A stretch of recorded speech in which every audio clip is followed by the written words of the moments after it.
This is part 2 of Unbothered, Untouchable, and Unmatched at the Spicy Intuitive. So what is becoming painfully clear in this reading is that your antagonist exploited every single one of your vulnerabilities. Not because they were smart. They are not smart. Not because they are smart, but because you were unguarded, you were trusting, and you were operating from your light without understanding your shadow. I can say that these various raggedy ass situations were all one big exercise in character development, but there were a lot of shadow integration lessons to be learned in this. The backbone of this Queen of Wands was being made, baby.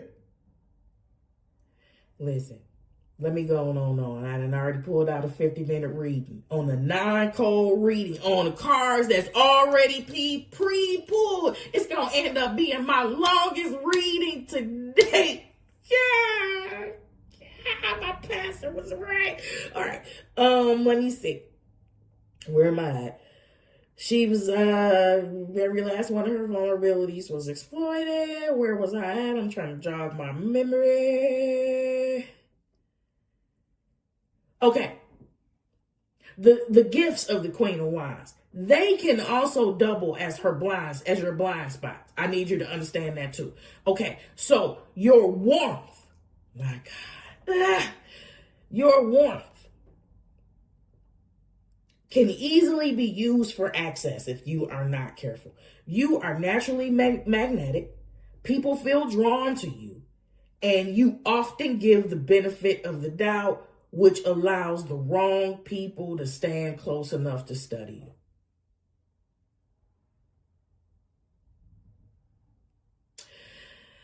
Your confidence can be interpreted as a challenge. And that, oh my God, that is especially true for this fragile ass King of Wands over here. Fragile people see your self-possession as a threat.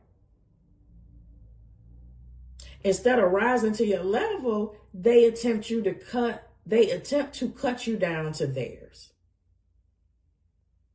Your independence is often targeted with sabotage. Because you don't need people. We talked about this. Because you don't need people. Insecure individuals, they try to create situations where you be forced to rely on them. That they want to break your autonomy. Your loyalty can be exploited by opportunists. The Queen of Wands has a tendency to ride harder for people than they ride for her. And so opponents will use this to drain her time, her emotional reserves, and her sense of self.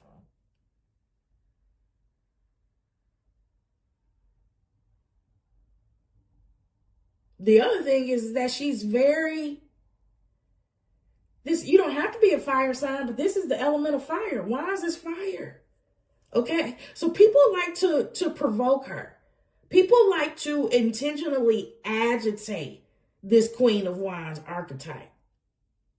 They like to agitate her into a reaction in order to make her look unstable or unstable, too much, or like the problem. When have we heard that before? I'll wait.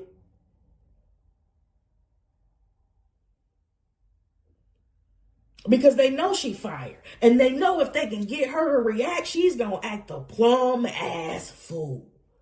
I burn all this down with you immediately. That type of, yeah. Her vision. This is a big one. This is a big one. People will twist her vision into delusion. Oh my God. People have twisted your vision into delusion because they don't have none. People who lack imagination will try to convince you that your goals are unrealistic, unreasonable, or impossible. because they cannot see themselves going where you're already headed. Whoop-de-doo, boo-hoo, boo-hoo. For you, they will say that you have an overactive imagination. You're thinking too big, bitch. Listen. Can you even imagine how they treated Walt Disney? Oh my God, I can't even. I wonder if they trying to get that man admitted. And look what happened. There is a cost for carrying a vision that only you can see. I promise you it is. And God knows exactly who to give those people those visions to. So if this is any confirmation for you, if you're going through a little tough time or a little rough patch or whatever, you make it out. This fight is fixed. This fight was fixed from the beginning. You win.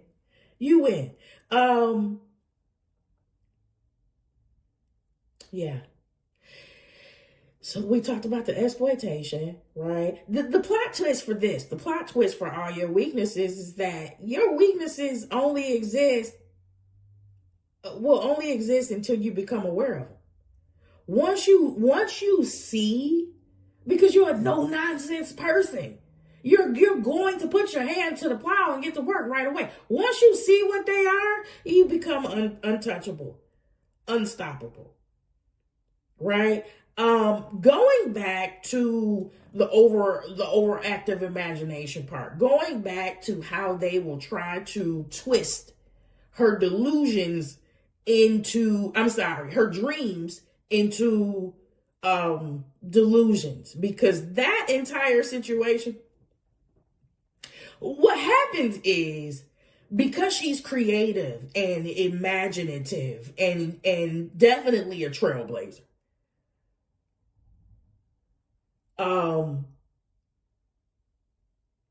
what was I going to say? Oh, she comes off very childlike. She comes off and not immature, but just like a person whose head is stuck in the clouds. That's how she comes off to other people. But this entire situation the Lord gave me, it mirrors the moment in the scripture when the disciples asked Jesus, who will be the greatest in the kingdom of heaven? And for the purpose of discussion and for the sake of accuracy, we're going to say that the kingdom of heaven is not a physical place, and the kingdom of heaven is an actual state of consciousness and a mindset. Okay? So the disciples asked Jesus, who will be the greatest in the kingdom of heaven? And Jesus didn't point to the strongest or to the loudest or to the most polished or the most self-important. Jesus pointed to a child. He pulled a child into the center of the room. A child that symbolizes humility, sincerity, purity, teachability, authenticity, the very qualities the Queen of Wands had, but didn't always protect. And Jesus said, unless you become like this, you won't enter the kingdom at all. He was saying, you can't access the mindset, the clarity, the authority, the elevation, the spiritual dimension that I'm talking about unless your heart, your humility, and your posture changes. It's a mental atmosphere, not a mailing address. Greatness isn't achieved through competition, manipulation, image, or hierarchy. Greatness is recognized in the one whose heart is aligned with God, not the one who performs the loudest. This Queen of Wands was the child in the middle. This is the one they overlooked. This is the one they dismissed. You're the one that didn't look the part. Everybody thought greatness was coming from them, but heaven had already made its choice. That's the lesson. And then in that same passage, there's judgment. Jesus didn't stop at explaining greatness. He issued a ruling that is as clear today as it was then. If you harm one of these little ones, it would be better for you to have had a millstone tied around your neck and thrown into the sea. Not the violent, aggressive, power-hungry, self-promoting ones, the childlike ones, the ones that heaven identifies with, the ones who carry purity of intentions, but they're surrounded by wolves. Let's be real clear.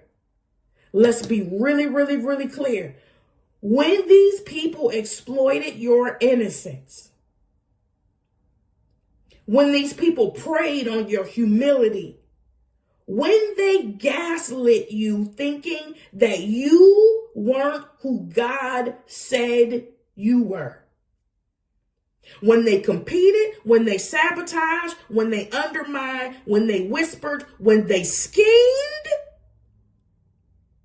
they were not just harming you. It was not just personal to you. They were harming the one heaven personally identifies with. God took that real personal. There is no soft interpretation. He said it would be better to sink at the bottom of the ocean than to deal with the consequences of harming someone whose heart mirrors his.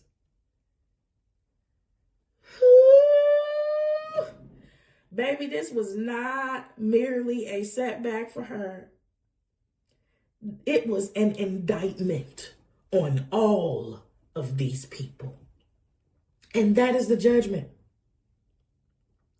All the ones who fought for the title, all the ones who polished themselves to be the chosen one, all the ones who tried to pull her down to elevate themselves, they were all bypassed. Just like David's brothers, just like the disciples expecting honor, just like every antagonist in this reading who thought they were the front runner.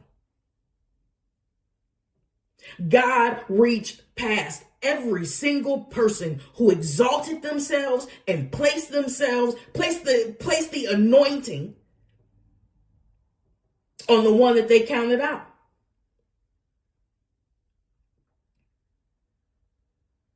God placed the anointing on you. The one who struggled, the one who doubted, the one who was exploited, the one who was underestimated. Baby, you emerging as the king of sword. Clear, sovereign, unshakable, with the sun illuminating your path.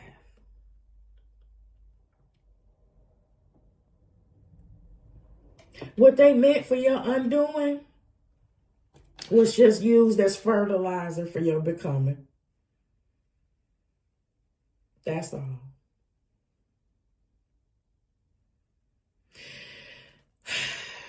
So what happens next? How do we bring it all together? Because it gets real sweet.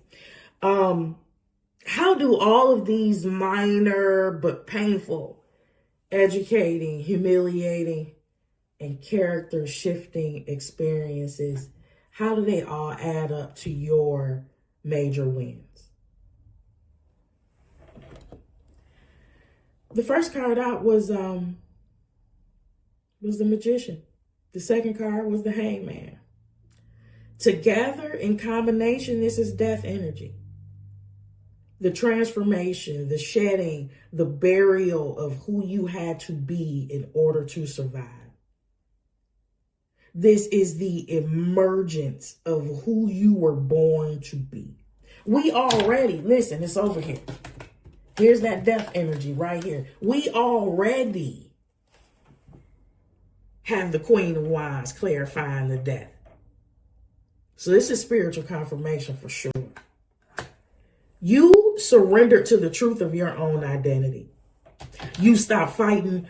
You stopped fighting who you were. You finally accepted the reality that God gave you, and you used every single tool that you needed.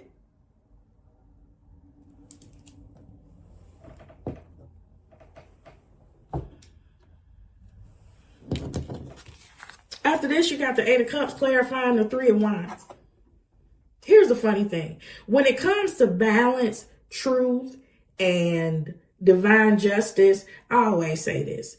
The scales can't be balanced in your favor if you are in the way.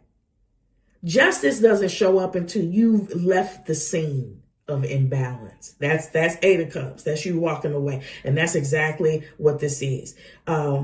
You walked away, not in the physical at first. Okay? The walk began in your mind. It began in the seat of your heart on the inside. As within, so without. Right? A death takes place internally long before anything shifts externally. You felt the desire to expand, Three of Wands. You felt the curiosity for more. Your Three of Wands started whispering. There's something beyond this. There is something larger than this. And once you emotionally and mentally walked away, that Three of Wands, once you emotionally and mentally walked away, that Three of Wands became a Six of Wands. And this is not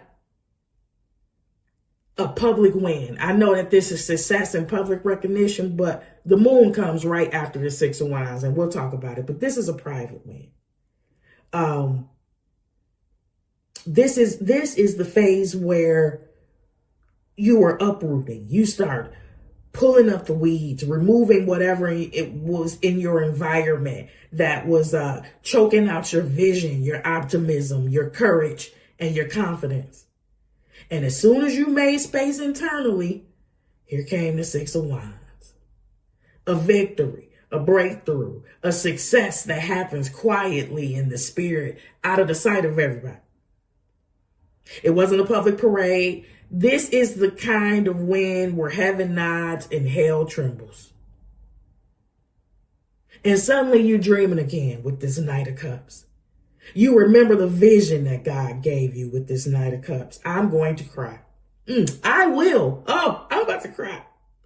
You remember you are the extension of the Big J, the juice himself. And you too have the juice. You remembered that you were made in his image and his likeness. And that is not a small detail. You stopped thinking small and you dared to think big. Think big, bitch. I couldn't resist that. Because the magician here does not sit on his ass waiting on fate to decide. The magician uses the tools, all the tools, every single resource that God put in his house. And you know what that reminds me of? Lord have mercy. I do talk too much. You know what that you know what that reminds me of? In the Bible, it was the widow woman in 2 Kings 4. I don't even believe how fluent my damn Bible recollection is right now, but here we are.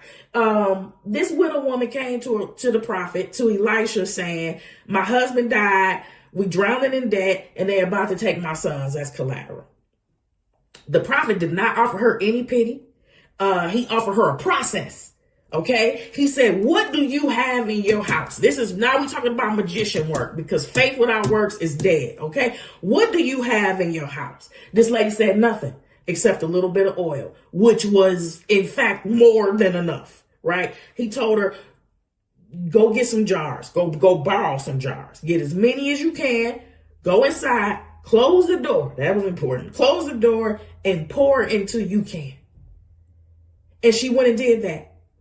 And that oil filled every jar. That little bit of oil that she had filled every jar. And then the prophet said, go sell it, go pay your debt, and you and your sons go live off the rest.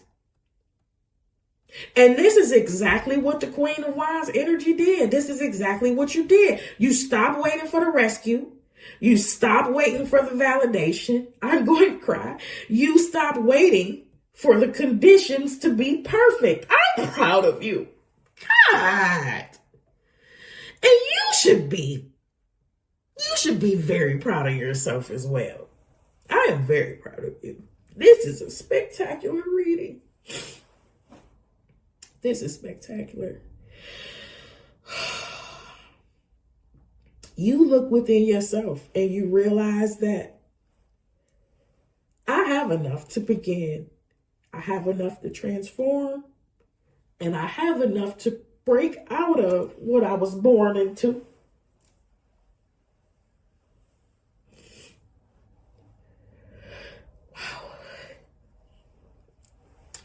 If this is your first reading, it's my third on these digital airwaves. I'm a crybaby. That shit happened on the first reading, to my damn surprise. I let the cat out the bag. I feel everything deeply. Okay, this channel was almost called The Spicy Empath, but I ain't want y'all coming for me.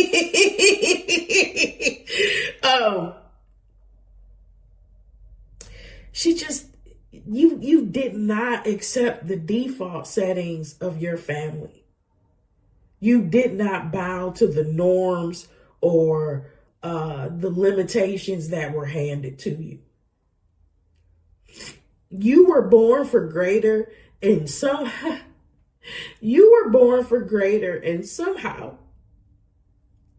blessed and you, somehow, despite the sabotage and the trauma and the generational curses, you knew it.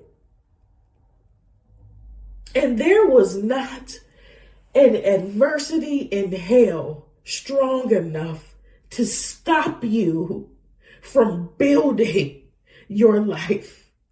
But before you build anything externally, you had to heal internally. And that's why the star is here.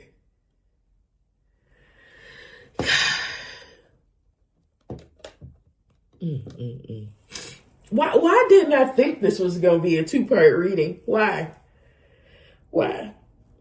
Baby, the star only shows up after you're out of that old environment.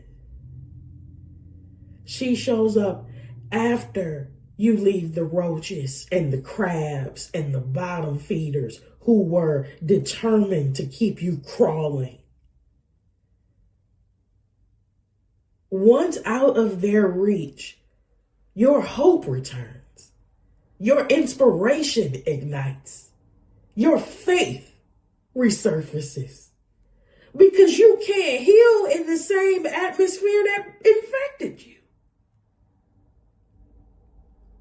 The moon is here. Right after that Six of Wands came out, right after that success, the moon happened. And I heard the revolution will not be televised. This success is private. It's real, but it's concealed. It is hidden from the bitter ones who would try to sabotage it if they knew where to aim. You got the Six of Cups clarifying the moon. I said, Lord, explain that, because I knew that was people from the past. Two cards flew out. Wheel of Fortune and the Six of Pentacles right here. Clarifying this Six of Cups on this moon. And you know what that means? These group of people fucked you over so thoroughly that heaven has ruled that they get nothing.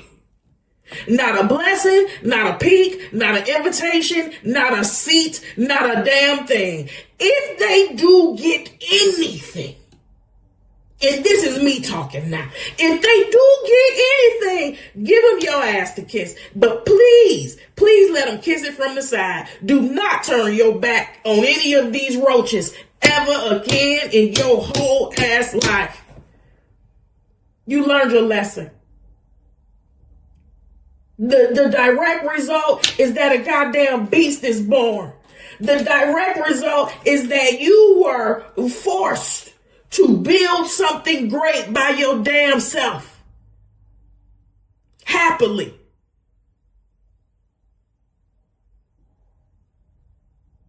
Who can tell you what? Who can tell you anything about you? I'm getting ahead of myself now. Listen. You have turned into a spiritual weapon, a divine force. You have upgraded into an entirely different realm. You overcame what was sent to bury you. Okay? Listen. You got the world card, you got the Six of Swords, and you got the Two of Cups right here. Congratulations, baby. Congratulations. You have graduated from this shit for real. Forever. You will never, ever have to repeat this cycle again. This chapter is closed. It's stamped, it's archived, and it has been filed under necessary hell. Okay? Six of Swords, you are moving on to calmer waters. Six of Swords is your exit permit. This is your divine relocation. This is heaven saying, wartime is over. Now comes peace. Because to everything there is a season. You had your battle season. You had your breaking season. And you had your refining season. And now you are stepping into your blessing season. Your peace season. Listen, baby, you call it. Nine of Pentacles is here. Your luxury season. Whatever luxury means to you, because it's subjective and you get to define it. The new you. Oh, God. Excuse me. I just sucked up my snot like a nasty person because that's what I do when anybody looking. The new you will not be moved, baby. You got the Queen of Wands towering over the Two of Swords. That's the final verdict on your identity. You will never again allow a person, a group, a family, a clique, a church, a job, or a romantic partner to tell you who you are, to offer you a discounted version of yourself, or to shrink into something more palatable for their insecurity. You are done with that shit. It's not happening. It's not happening today. It's not happening tomorrow. It's not happening ever again.